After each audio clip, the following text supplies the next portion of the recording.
Hello everybody.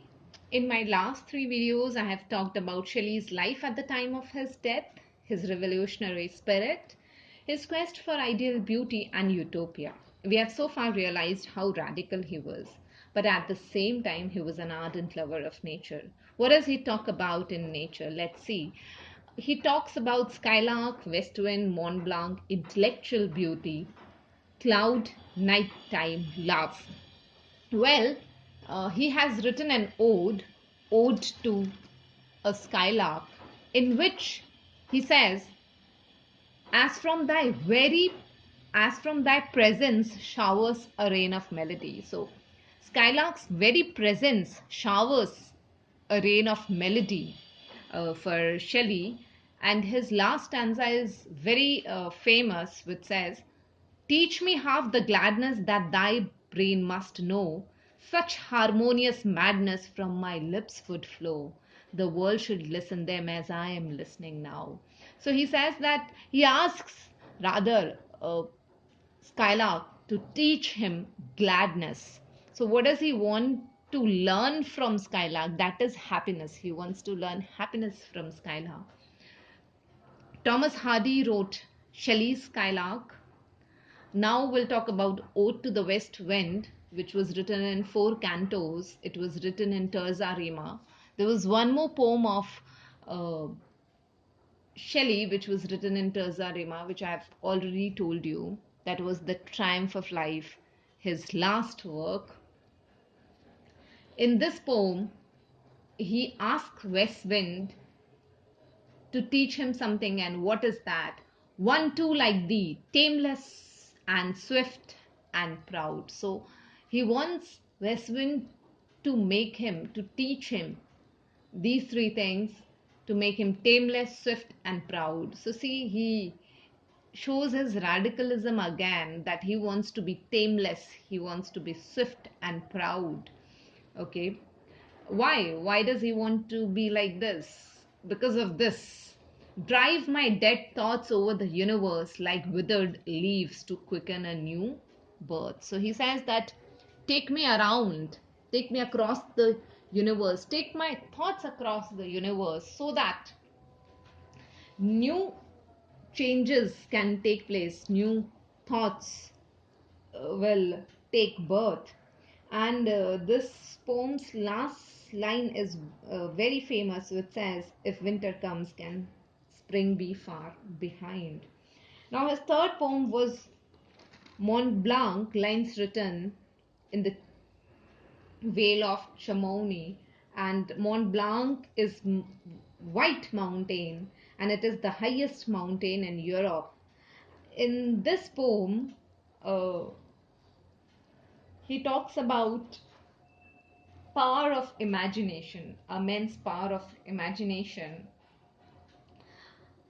Now, this poem was published in Shelley and Mary Shelley's collection, which says, "History of a 6 weeks tour through a part of France, Switzerland, Germany, and Holland." So both of them went to so many countries: France, Switzerland, Germany, and Holland. And I have already told you this, that he was very much fascinated with water. Though he has written about mountain here, but his fascination with water is very obvious in this poem, which is very obvious in the very first stanza. I'll read the first stanza, and just note the form of water, or the different different reference to it. This opens: "The everlasting universe of things flows through the mind and rolls its rapid waves, now dark, now glittering, now reflecting gloom, now lending splendor where from secret springs. The source of human thoughts its tribute brings of water, with a sound but half its own, such as a feeble brook will often assume in the wild woods among the mountain alone, where waterfalls around it leap forever." So, see, waves, flows, springs, water, brook, waterfalls, river. So every second or third line has reference to water in the poem, and it shows his fascination with water. Not only in this poem, you'll see in many other poems.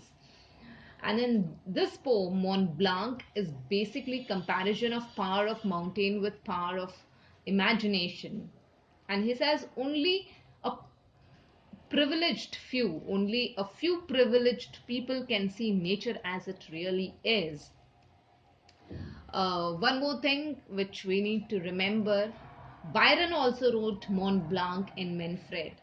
And this poem, Mont Blanc, is a reply to Wordsworth's Tintern Abbey and Coleridge's Hymn Before Sunrise. So, three people are somehow associated with this because first, because it's a reply to Wordsworth's Tintern Abbey and Coleridge's Hymn Before Sunrise, and Byron also wrote Mont Blanc and Manfred. So this is about his Mont Blanc. Now, fourth poem which he wrote was Hymn to Intellectual Beauty. This hymn to intellectual beauty was influenced by Rousseau's Julie, and also by Wordsworth's Ode to Intimation of Immortality. And in this poem, the poet asks the spirit of beauty where it has gone and why it has disappeared, leaving us desolate. So he is so much fascinated by beauty. And he says it is only the spirit of beauty which gives grace to the life.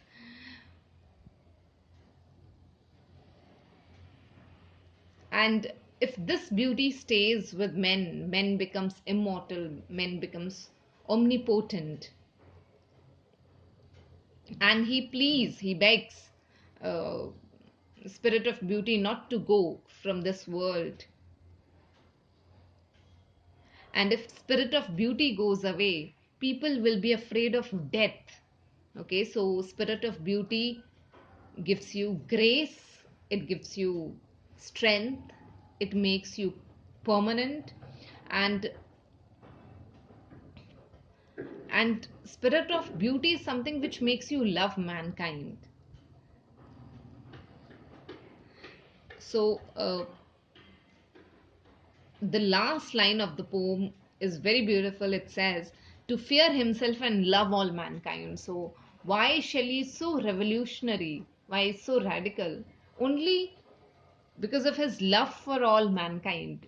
He wants to improve society. He wants to bring change, a good change in the society.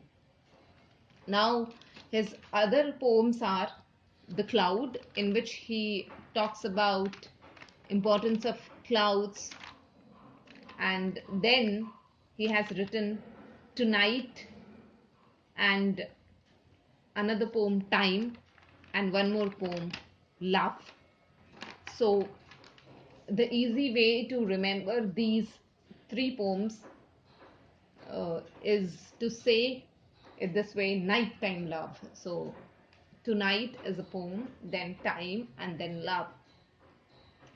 Well, that's all on Shelley's nature. Again, I'll come up with one more video on Shelley, and let's see what comes in that. Thank you for watching.